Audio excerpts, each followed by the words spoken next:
It's time for the 1430 Connection on 1430 WNAV and 99.9 FM, spotlighting news, newsmakers, and important community issues. Now, with this week's edition of the 1430 Connection, here is WNAV news anchor Donna Cole. Welcome to the 1430 Connection. I'm Donna Cole. Today I have the pleasure of speaking with Selene San Felice. She's a journalist at the Capital Gazette newspaper. She's also a spokesperson for the Chesapeake News Guild, a union organized by the journalists of the Capital Gazette, the Carroll County Times, and the weeklies of the Baltimore Sun News Group. And she is a survivor of the mass shooting at the Capital Gazette, which took place on June 28, 2018, which took the lives of Rebecca Smith, Rob Hyacinth, Wendy Winters, Gerald Fishman, and John McNamara.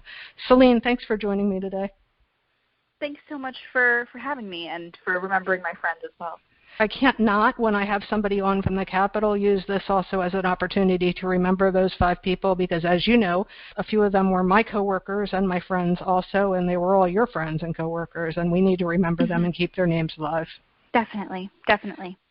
So the reason for us discussing what we're about to discuss today is I work in news, you work in news. News is critical to communities, whether it's national news or it's local news. We are the storytellers of the community. There is so much that journalists do and so much that we are unable to do if we don't have the budgets that back us, if we don't have the personnel in our newsrooms. I want you to fill others in on what I think is what we both think is the importance of news in a community like Anne Arundel County. I think people have this understanding of the general, media. They kind of lump all news together, and that includes, you've got big 24-hour news programs like CNN or Fox News, or maybe just their local TV news or their newspaper or the New York Times. And so people kind of just think of the media as this one big blob, whether they like it or they dislike it. But really, your local newspaper and your local radio station and your local TV station are vital resources to the community in a way that those other big, quote-unquote, media outlets just are not. They serve a different purpose, a different function to keep you informed and do what they do. And we work a little bit similarly, but at the same time, obviously CNN isn't going to cover your lacrosse game, or, the New York Times isn't going to be there when 5 women are going to get evicted out of their senior housing facility. So I think people need to understand that without local news, there is no one there to hold their local elected officials accountable or just hold anyone else accountable or just be able to celebrate the good work of the community, to account history. I mean, the other big quote-unquote media outlets are just not going to be there to do it, and things are going to end up quite differently when no one's being watched. I think people need to understand, and I know we're going to get to this a little bit later, but they look at newspapers around the country that are constantly folding or getting smaller or, having mass layoffs. They see young reporters like me come in just again and again and again and just constantly, come in, maybe stay for a year and leave. They think that the industry is dying. Well, newspapers are dying because they think it's because, we have phones now, and we read our news on the computer, and we get news on the TV. And I think that's a big misunderstanding because the readership for news is still there. People still want news. People know that they need news, but those are the people that live in these communities that are being covered and that depend on this news. But the people who own the newspapers actually don't live in the communities, and they live quite different lives, and they, quite frankly, are what's killing this industry. I think people the newspaper industry. The newspaper industry, yes. Different companies like that, they're going to go on. But if you look at what's happening at different papers around the country and how the people who own them are treating them, whether they're investing in them or whether they are completely downsizing them to nothing, I mean, that's going to affect things. It's not because the money isn't there. we know the interest is there. It's just about the ownership. And earlier, late last month, we launched a campaign where we're trying actually to move to a not-for-profit ownership method. Mm-hmm. And there are things happening in our company that we think this is really urgent right now. It's not something that can wait. And we hope that the community will be just excited about it as we are, and that they can have our back as we've had theirs for so long. The Capital was once upon a time owned by a local publisher, and the Baltimore Sun was owned by a local publisher. And then as the years went by, several things changed. The Capital no longer is owned by a local publisher, as part of the Tribune Company, which is mostly owned by a hedge fund, yes? Yes. So Tribune owns a bunch of newspapers around the country that are pretty big. The Chicago Tribune, the Orlando Sentinel, New York Daily News, some pretty big papers. So they own the Baltimore Sun, and the Baltimore Sun owns Baltimore Sun Media Group, which the Capital is one of those papers. Right. So we sort of have these multiple layers to us. But the people making the decisions, holding the money, that would be Tribune. Mm-hmm. And then there is a hedge fund called Alden that it has put in a lot of money and invested a lot in Tribune.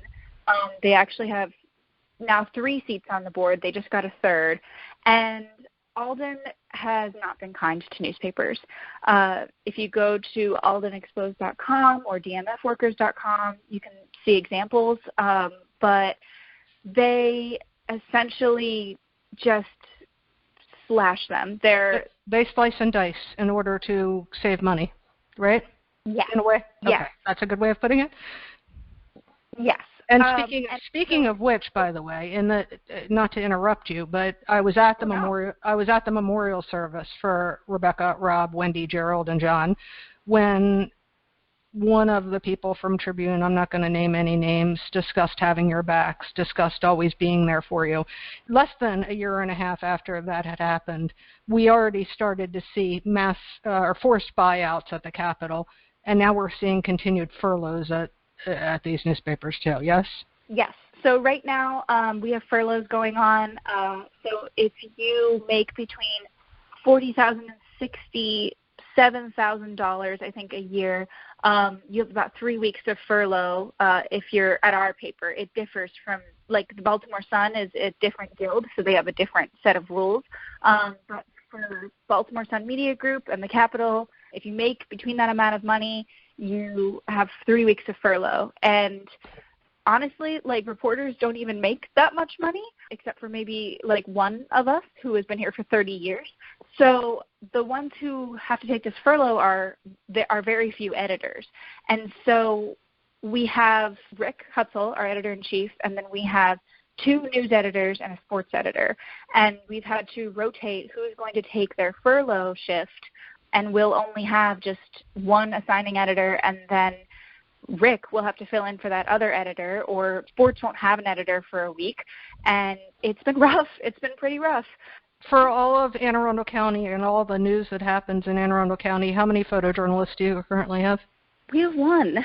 When I got to this paper almost 3 years ago in 2017, we had 3 photographers. Let's take a short break. We'll come right back on the 1430 Connection.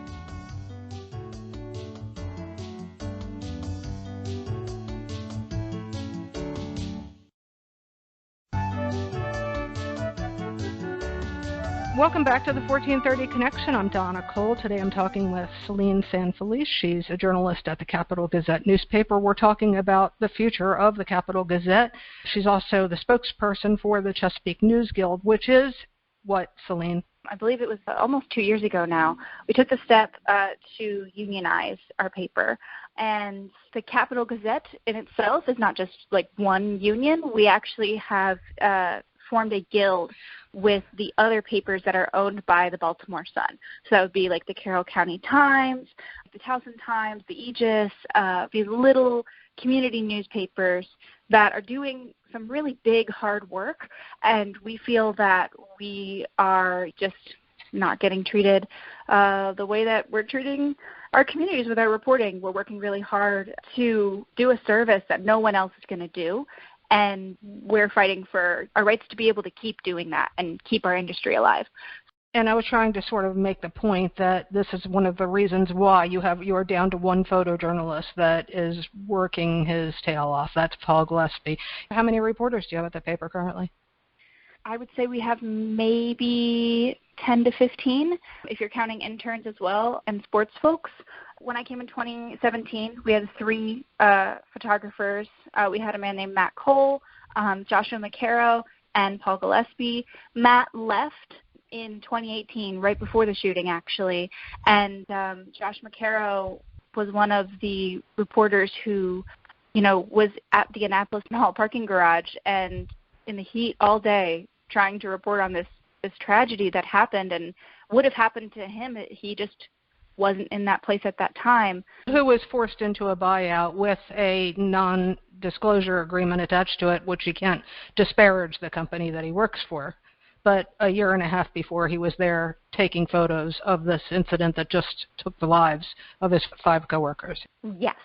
Josh was in a situation where, he'd seen buyouts and layoffs come and come and come again, and this time he was forced into a situation where he had to take it. The union really fought for him and really, really tried to bargain for him, and it just couldn't work.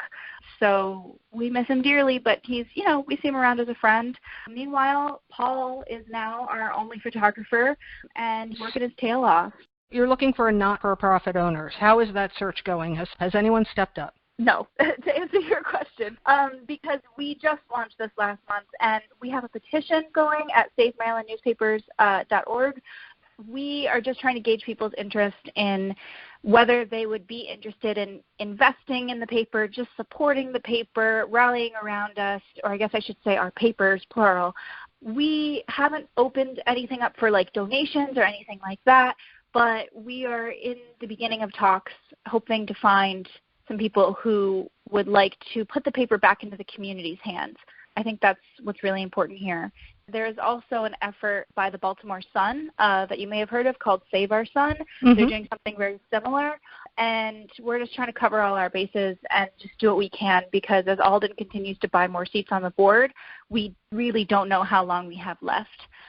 We're looking for a way that we can get investment directly in our newsrooms so that we can keep doing what we're doing, and we don't think that's going to come from what's happening right now. The current owners of the Capital and these other newspapers, you can have this petition all day long, but they don't necessarily have to agree with it, look at it. You can bring to them this idea, but they don't necessarily have to say, oh, that's a good idea, let's just sell our portions to these people. Are there talks at the upper levels that you're aware of? What goes on with the petition beyond people signing it? I'm not going to tell you that a petition is going to save our paper. That's just, come on. But we're just really trying to gather support right now so that if we do have a buyer or if we do have a plan to gather donations and to kind of pivot, that we can have support around that, because hopefully, the company will see that this community wants local ownership and this community wants to stay local. So that's kind of, the petition is there so that people can offer their support to us, spread the word that we are looking to do this, and we're looking for anyone who'd be willing to help us. So, yeah, of course, you can sign it, and I'm not going to say that signing it is going to change anything, but it might just show people there are a lot of people who really care about these papers and want the best for them. Let's take another short break. We'll be right back on the 1430 Connection.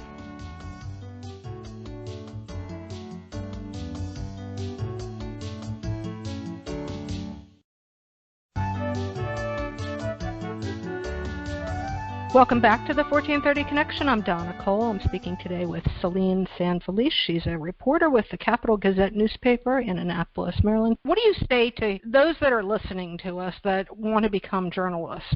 It's not, they're listening to not a happy story. What do you say to the young kids? And to me, you're a young kid, but to you, there's people younger than both of us. What do you say to those young kids that are thinking of becoming a journalist? I think that there's a very certain type of person that wants to be a journalist and can do it really well.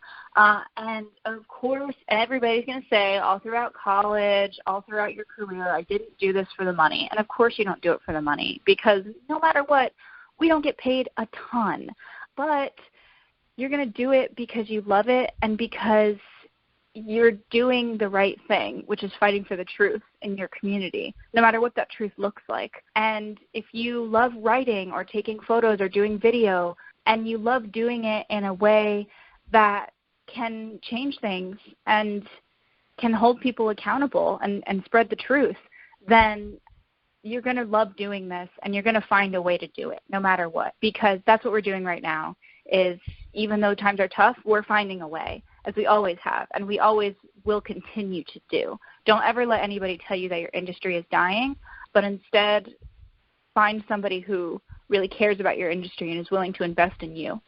To be clear, neither one of us has said news is dying, media is dying.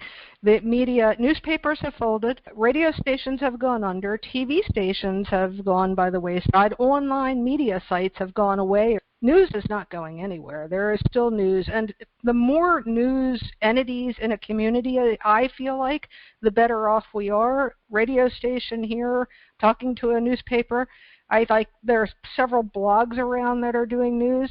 And to get back into the discussion, I guess you first alluded to with media all being clumped into one, there's good, there's bad, there's people that lean left, there's people that lean right, and that's why the more choices you have in a community, the better off we all are. Your feeling on that? Yeah, exactly. We are the only daily newspaper that serves Anne Arundel County, but that doesn't mean that we don't have any kind of competition. You want that for your community. You want a competition among the local media so that they can get to a story first or that they can do something better because it will work out in the end for you as the reader or as the listener or as somebody who is consuming the news and who gets affected by local policies or local actions. Yeah, we have a few blogs right now, but without the Capitol, and I think people don't understand, there are lots of people who say lots of unkind things. Of course, that's going to come with any news job. But I think people don't understand that this is not just something that's always going to be there, you know? Like, right. We could get shut down. There is a potential for that. I think that we need the newspaper. We need the radio station. We need the blogs. We need the online news sites. We need it all.